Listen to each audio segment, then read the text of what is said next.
stems from a novel, a little bit inspired by that, but it's also partly a departure from a film that we made, Small Hours of the Night, that I think some of us have seen and showed at DEF last year.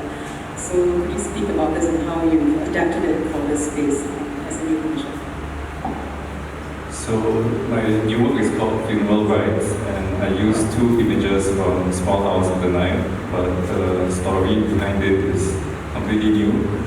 I was inspired by, I think in Singapore, me and my friends, when we talk about history, we often say that Southeast Asian history is a history of betrayal. So in Small Hours of the Night, these two characters are constantly interrogating people characters throughout Singapore's 20th century history. But I think after Small Hours of the Night, I've been thinking a lot about how, if I think about Singaporean history, I can't think about it in isolation, because Singapore's history is so much connected to the region, actually not just to Southeast Asia, but also to South Asia and East Asia, because of all the patterns of migration.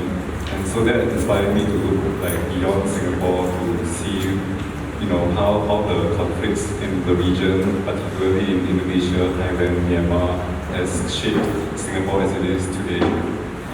So my work here is like a two-channel work and a sound work, and it's about the story of two lovers who betrayed, one of them betrayed the other, leading to her death, and they both speak. So one is speaking from the realm of the living, and the other is speaking from the realm of the dead.